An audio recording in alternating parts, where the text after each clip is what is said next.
Cari telespettatori, ben ritornati con noi, bentornati anche i nostri ospiti. Oggi approfondimento sulla questione sanità, anche in risposta alle tante vostre istanze. Giustamente molti non hanno compreso bene quali sono le dinamiche in un settore delicatissimo, quello sociosanitario, ed estremamente vicino anche al cittadino, alle esigenze, alle aspettative dei cittadini.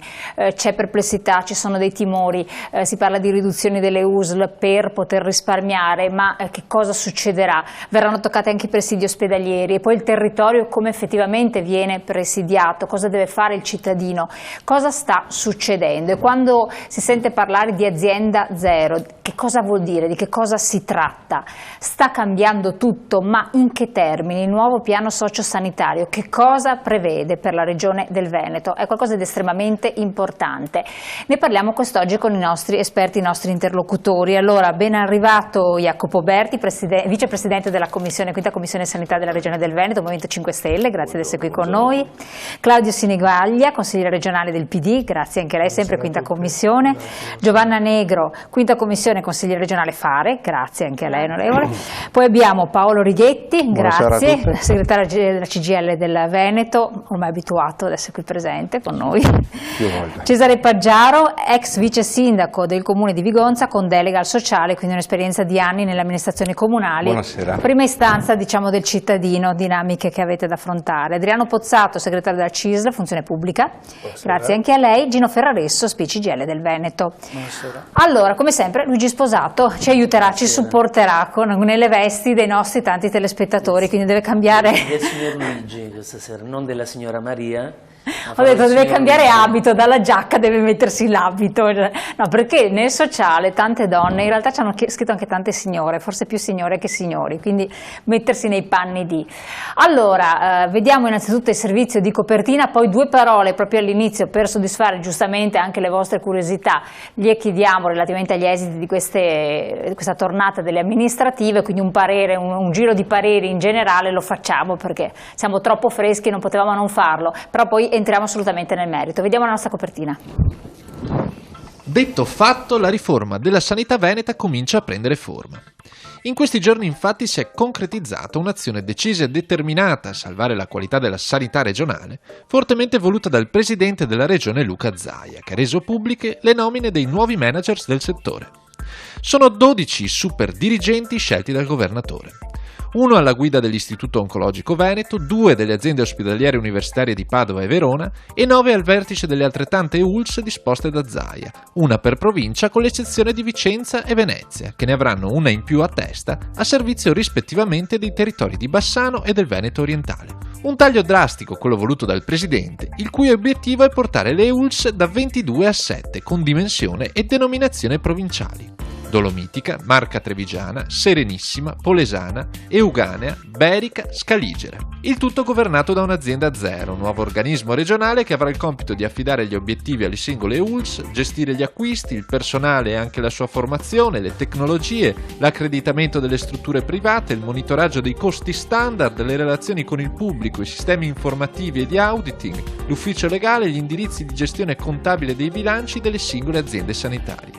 Con la nomina dei nuovi manager si compie così un passo significativo verso quella che sarà la riforma della sanità regionale, delineata dal progetto di legge 23, proposto proprio da Luca Zaia, che verrà discusso in Consiglio a febbraio e che consentirà al Veneto di realizzare un risparmio di circa 90 milioni di euro l'anno. Un grande segnale virtuoso nonostante quella veneta sia oggi tra le sanità migliori in Europa. Allora, dopo vediamo dei correttivi. Questo è quanto hanno percepito ancora tempo fa i cittadini sostanzialmente, che abbiamo compreso che più o meno hanno percepito. Poi si tratterà di chiarire bene qual è invece lo stato di fatto. Voi siete work in progress, che siete in pieni lavori. Come cappello, Movimento 5 Stelle, soddisfatti? Com'è stata questa... Ve l'aspettavate per quel che riguarda il Veneto? Tornata elettorale, devo dire la verità, ci abbiamo lavorato moltissimo, sono anni che lavoravamo su differenti obiettivi, l'esplosione è stata enorme, abbiamo più che raddoppiato i voti in tutta la regione, abbiamo fatto 2 nuovi sindaci, abbiamo fatto il sindaco di Vigonovo al primo turno, abbiamo fatto Chioggia, che vorrei sottolineare la grandezza del risultato perché era il comune più grande che andava al voto in questa appunto tornata elettorale e la decisione decisione è stata chiara e netta da parte dei cittadini, perché al ballottaggio andiamo a vincere 60-40, quindi proprio uno scarto enorme di 20 punti che va a chiedere in maniera chiara e netta: l'amministrazione deve essere 5 Stelle, questo chiedono i cittadini, ma perché oggi ci andiamo a configurare come una forza di proposta. Hanno provato in tutti i modi ad affibbiarci dal 2013 l'etichetta di protesta, ma non è vero, perché alla conta dei fatti si sono resi conto che le proposte che noi facciamo sono serie, sono concrete e soprattutto sono funzionali. I cittadini hanno provato sulla loro pelle ad avere consiglieri comunali, ne hanno visto i risultati e il risultato è che questi consiglieri comunali poi si ritrovano ad essere sindaci. Parliamo della Raggi, parliamo dell'Appendino e a Chioggia abbiamo avuto un consigliere che poi ha deciso di non ricandidarsi, che è stato Gilberto Bosco, ha fatto un grandissimo lavoro e questo lavoro è stato traslato, diciamo, in una lista che era una lista però che lavorava da anni e anni sul territorio. Quindi insomma tanto lavoro, tanta forza pratica che ha portato i risultati e che oggi li possiamo vedere sotto gli occhi di tutti. Tanta responsabilità. È come dire che anche dai banchi dell'opposizione come consigliere si possono fare delle proposte credibili. È questo esattamente, è il potere della è la credibilità della proposta. Nel momento in cui c'è credibilità nella proposta, io penso che un cittadino che vede veramente un progetto politico che rimette al centro della cosa pubblica il cittadino, le esigenze delle persone, inizi a fare un ragionamento dicendo: caspita, secondo me questa è la direzione giusta, e questo viene talmente a galla, talmente in maniera chiara, perché i voti che noi prendiamo, tutti gli analisti, i grandi scienziati che studiano i flussi di voto, cosa ci vengono a raccontare? Che arrivano tanto da destra, tanto quanto da sinistra, tanto dal centro, non c'è una canalizzazione di voti. Perché? Perché i cittadini trasversalmente decidono di andare a dar fiducia a chi, a loro modo di vedere e a modo di vedere correttamente, dimostra di portare avanti i loro interessi. Qualcuno dice prima la protesta era della Lega, adesso i voti di protesta sono le 5 Stelle. No, non vedo la protesta, perché la protesta, se uno volesse, potrebbe dire: a Roma c'è stato Mafia Capitale, ma su Torino che protesta c'era da fare? Torino era una città che bene o male funzionava, con i suoi pregi e i suoi difetti come tante grandi città, ma è stato nettissimo il segnale di proposta. Infatti l'Appendino ha dato una proposta e Chioggia è stata la stessa situazione. Sì. Su Chioggia c'era una città che aveva i suoi problemi, chi più chi meno, ma noi siamo arrivati con una proposta chiarissima e i cittadini hanno voluto dar fiducia. Onorevole Negro, cosa? Ma non è proprio così. Torino ha i suoi problemi finanziari e non di poco conto, non legati all'amministrazione Fassino, ma Fassino si è trovato un grosso problema finanziario che ha dovuto smaltire in 5 anni. Se pensiamo, sono state fatte delle finanziarie apposta per salvare Torino, quindi diciamocela tutta, nel senso che Fassino non ha trovato una realtà florida. Se poi pensiamo ad alcune realtà come Roma, io intravedo, non vorrei essere, io sono stata un sindaco, non vorrei essere sindaco di Roma, ve lo dico proprio francamente, tantomeno oggi che la Raggi è in un partito diverso da quello di governo. Ricordiamoci che Roma ogni anno e ogni finanziaria ha avuto dei grossi aiuti, ma grossi, che hanno fatto una discriminazione nei confronti di qualsiasi altro comune inverosimile. Ma questo non significa che giustifichi il fatto che c'è stata una cattiva politica e quindi bisognava votare in un modo piuttosto che nell'altro. Dico semplicemente che come sindaco, se dovessi affrontare la situazione di Roma e la situazione lacerante di Roma, perché hanno sempre governato in deroga a qualsiasi legge che qualsiasi altro comune aveva. Ecco, quindi, come partito, come vi siete sentiti con questa elezione? Ma noi a livello locale nel Veronese abbiamo vinto il ballottaggio a Bovolone contro la Lega, perché abbiamo fatto un 60-40 anche lì. Sicuramente abbiamo dei nostri punti di forza, dei nostri punti di debolezza, andremo a migliorarli, però dove eravamo e con delle persone serie abbiamo vinto e abbiamo tenuto. Giacomo Berti, una cosa che è legata a questa, grande responsabilità, accennavo prima, c'è anche chi ha detto, relativamente proprio a Roma, la patata bollente adesso cade su di loro, vediamo quanto resistono, una specie di boomerang, no? Cioè, tra le varie cose che sono tirate fuori. Perché ci sperano? Allora io mi ricordo nel 2013, quando siamo entrati in Parlamento, le voci erano: tanto durano qualche mese, tanto la protesta quando si esaurisce, finito il clamore della piazza, questi si sciolgono come neve al sole. Poi è passato un anno, hanno detto sì vabbè però adesso la gente si sarà stufata, vuole vedere i risultati concreti, poi passa un altro anno ancora, la gente adesso è arrivato il turno delle amministrative, arrivano questi sindaci importanti, dicono sì vabbè però adesso non saranno in grado di amministrare, io non ascolto questi gufi, io guardo i risultati concreti. Dicevano, se ti ricordi, anche per la Lega quando è nata dicevano così, ma non dura, ma è protesta, quindi... No, ma io non voglio fare il gufo, No, ma non era riferito, non era riferito ai presenti, era riferito metto le grandi mani avanti, cronisti, sì. Però più che patata bollente è una bomba a Roma. No, Roma senza ombra di dubbio, ne stiamo parlando anche adesso. Sì, infatti. Claudio Sinigaglia, al di là dell'esito, se si va con l'Italicum è un rischio si va a rischio col ballottaggio? Siamo di fronte a un tripartitismo ormai in Italia, no? Centrodestra, centrosinistra con diverse variabili al proprio interno e il Movimento 5 Stelle. Questo spiega anche alcuni risultati, per esempio Torino è spiegabile anche in questo modo, se ci sono due forze che si alleano contro la terza fai vincere questa forza, insomma, quindi e sicuramente il ballottaggio potrebbe verificarsi quanto è successo anche in queste amministrative, però la scommessa è proprio questa, che dopo il ballottaggio, se al primo turno nessuno supera il 40%, dopo il ballottaggio si sa chi governerà per 5 anni. Quindi è una legge elettorale criticata finché volete, che però consente la governabilità, consente di sapere chi ha vinto, non chi dovrà mettersi assieme ad altre forze politiche per iniziare forse a governare in maniera zoppicante, andando in prestito di voti di qua di là e senza avere una coesione politica proprio interna. Il ballottaggio, la legge elettorale italico consente questo. C'è stato qualche errore all'interno del PD, proprio gestione PD interna, oppure è da imputare la colpa a Renzi? Cioè è un voto contro Renzi o è una malagestio del PD perché Renzi non ha fatto il segretario? Insomma, le voci che sono circolate in questi giorni. Sono amministrative, quando ci sono 3 partiti succede questo. Potrei dire che anche a Chioggia probabilmente abbiamo aiutato a vincere il candidato del Movimento 5 Stelle, perché appunto scattano queste logiche qua, no? Quindi bisogna vedere appunto la scomposizione. Sicuramente abbiamo ottenuto un importante risultato a Milano, devo dire che nel Veneto in tutti i ballottaggi è andata male e mi rincresce veramente non aver vinto né a Este né ad Abano Terme, dove era possibile a mio giudizio vincere. Probabilmente appunto ci sono state delle questioni che secondo me sono anche questioni interne al PD, ma sono anche questioni diverse. Io non so quanto è penalizzante, ma sicuramente tanto penalizzante ogni volta, per esempio ad Abano, i comizi dello sfidante di Luca Claudio, del sindaco uscente, finivano sempre con la minaccia che se avesse vinto Monica Lazzaretto, la nostra candidata, sarebbero arrivati i profughi in massa. Cioè, quando te la giochi in questo modo, vabbè, vale tutto, ma è chiaro che... Ma quando Claudio Sinigaglia farà il segretario del Partito Democratico? Quale?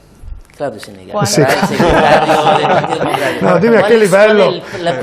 La prima questa è la domanda tipica mossa strategica che faresti. Sapere sempre questo. Il Partito Democratico è un partito plurale e bisogna secondo me far convivere le pluralità. E questo bisogna trovare un clima di maggiore serenità, cioè bisogna avere chiari gli obiettivi e colpire tutti i compatibili obiettivi. Il prossimo obiettivo è far passare la riforma istituzionale, che è diverso rispetto alla legge elettorale, la riforma istituzionale. Infatti. E lì però siccome ci ha messo la testa Renzi, agire compattamente. È chiaro che tutte le divisioni interne non ti consentono di arrivare, quindi secondo me se io fossi segretario, esatto, lavorerei molto per la coesione interna. Saresti d'accordo sul decidere tra Presidente del Consiglio e segretario del Partito Democratico? La rottamazione va a rischio di essere anche la rottamazione del partito se andiamo avanti così, invece la rottamazione deve essere per rafforzare il partito, no, ma non dobbiamo rottamare il partito. Saresti d'accordo sulla divisione tra segretario e Presidente del Consiglio? In linea teorica sì, dopo se guardo quello che è successo a Prodi, che è stato mandato via proprio perché non aveva in mano il partito, allora abbiamo esempi a favore e esempi contro, quindi non c'è una ricetta, si tratta probabilmente di dedicare tempo anche al partito, alla coesione del partito. E se quindi se sei segretario del capo di governo non hai il tempo però è chiaro che se guidi anche il partito hai più forza, più determinazione per portare avanti anche il governo. Quindi ci sono tutti i pro e i contro, dipende da varie situazioni, dai momenti storici. Probabilmente adesso, secondo me, il Partito Democratico forse ha la necessità di dividere i due incarichi. Ecco, in questo momento forse è la scelta migliore da fare. Cesare Paggiaro, ha partecipato anche lei a tornate elettorali in passato, eccetera. Sì. Come la vede? Come l'ha vista? E anche confido di partecipare in quelle del futuro, sì.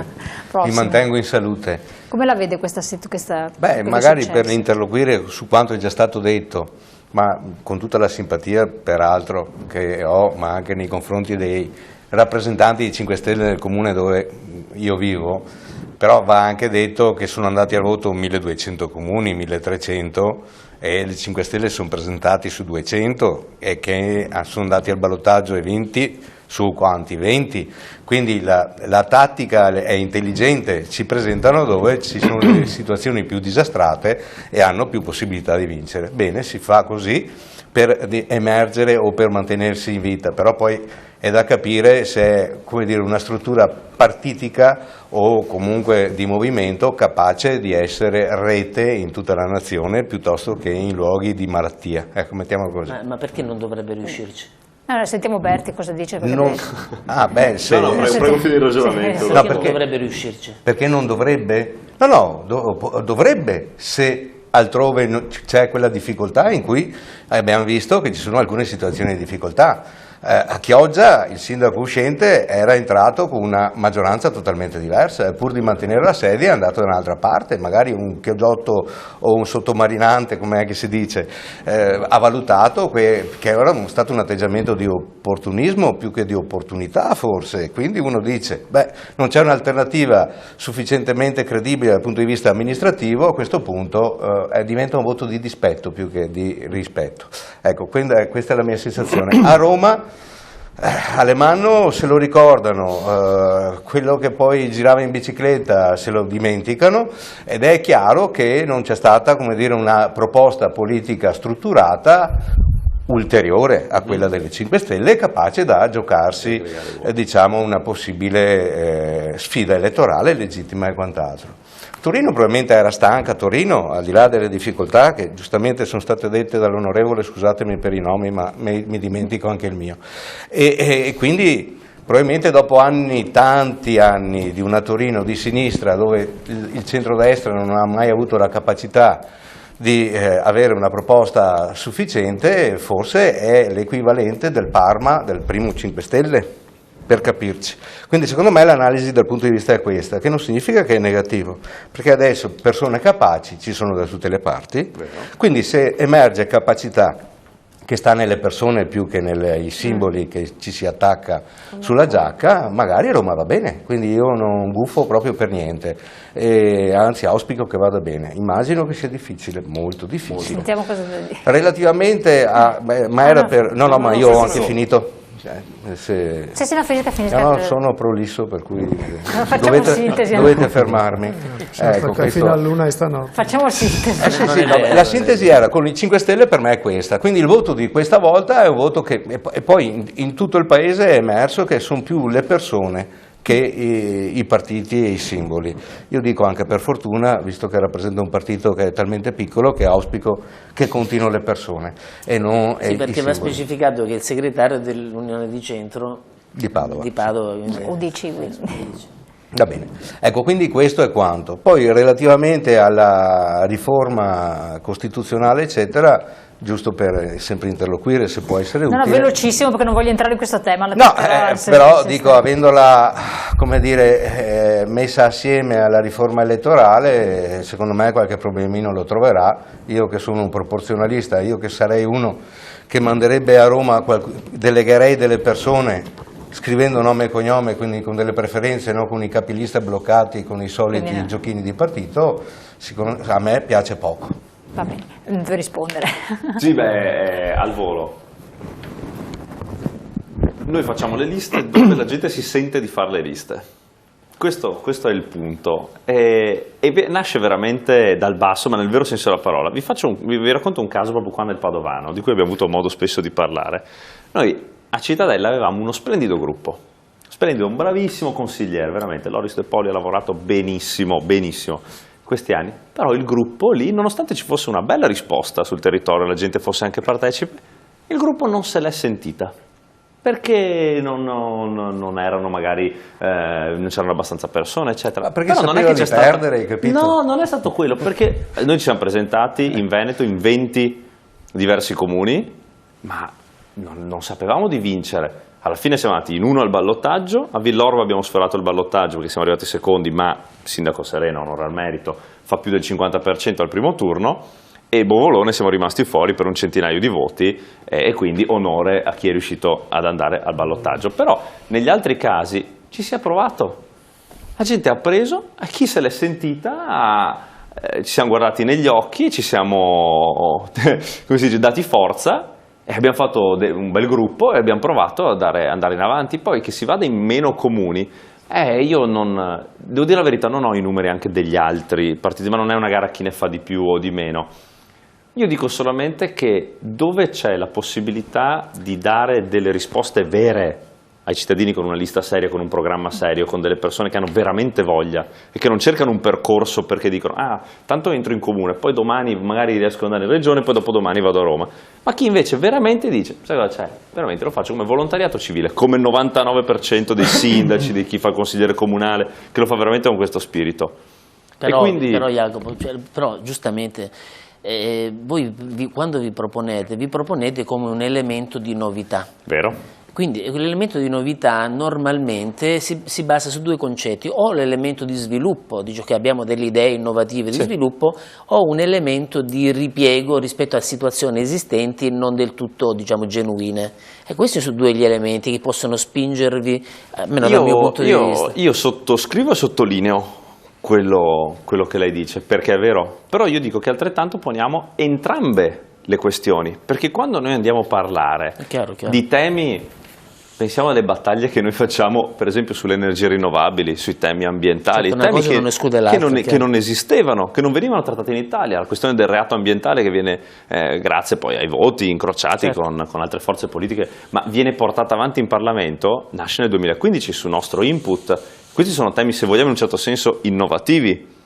Dall'altra parte poi c'è anche una parte forse di protesta magari, perché dice, caspita, qui le cose non funzionano, noi abbiamo un'idea per farle funzionare e queste due cose assieme determinano poi questi successi. Chiarissimo. C'è anche un allora, aspetto che non sottovalutate mai, quello dell'immagine. Che cosa? Quello dell'immagine. Quindi? La Raggi aveva una bella immagine, Appendino aveva una bella immagine, sono attenti anche a questi aspetti. La Boschi anche aveva una immagine. Ma non è del pellamento. Dall'altra parte. Ce lo sono tenuti al momento. Devo andare in pubblicità, però la battuta anche a voi come sindacati, sindacalisti, insomma, che cosa ne pensa degli esiti? Se l'aspettava? Dicevo prima fuori che recentemente sono stato a Roma prima del ballottaggio. E ho dovuto prendere il taxi e ho chiesto al taxista cosa sarebbe successo secondo lui e lui mi disse, dottor, li abbiamo provati tutti, proviamo anche questa è stata la battuta del tassista, anche perché l'ha detto a Uber, esatto, mettiti da parte, per cui è andata alla grande. Io penso che se parlavi con uno dei CONI forse penso che ci sia una verità dietro questa battuta, e cioè che la politica sta vivendo purtroppo un momento brutto e si sta tentando, e la gente sta tentando di avere dei punti di riferimento, altri punti di riferimento. Insomma, questa politica quando mai ha dato dei punti di riferimento basta, sposato fine Luigi Fermo, cioè da un trentenne non abbiamo punti di riferimento. So che tutti non fare battute perché sennò non ne usciamo più da questo tema della politica. Però lo dimostra il fatto anche dell'astensionismo.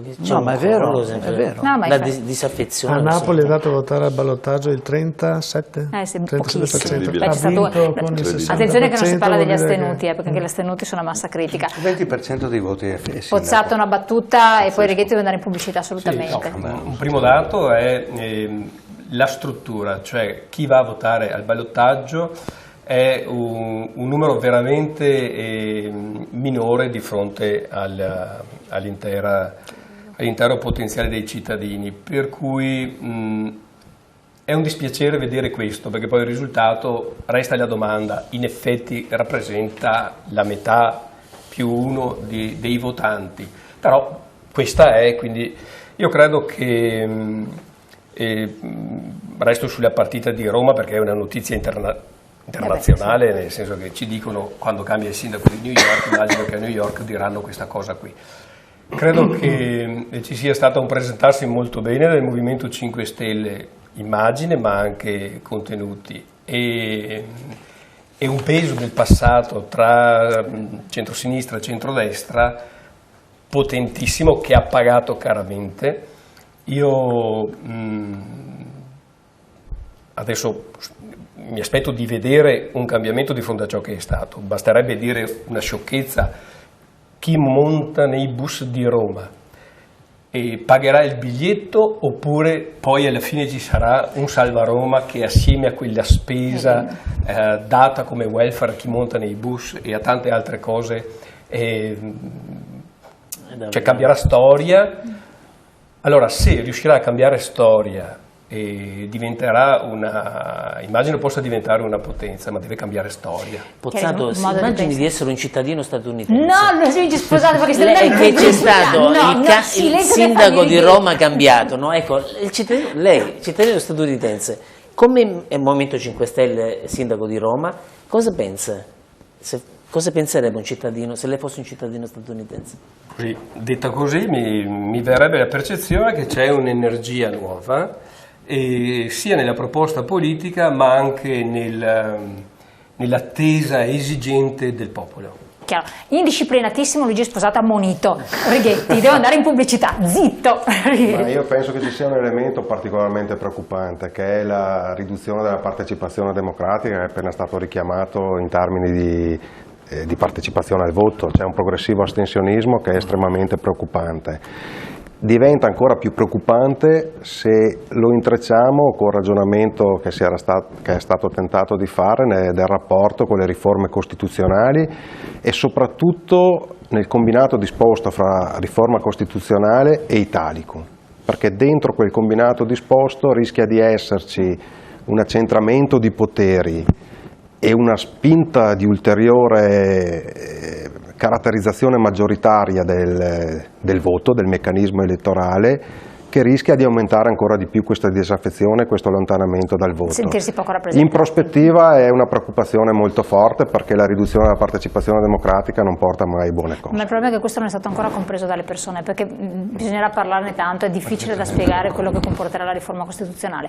Allora, grazie, dobbiamo chiudere questa parentesi politica, anche se sarebbe avvincente continuarla, ma dobbiamo parlare assolutamente di sanità. Pubblicità velocissime, poi torniamo con voi.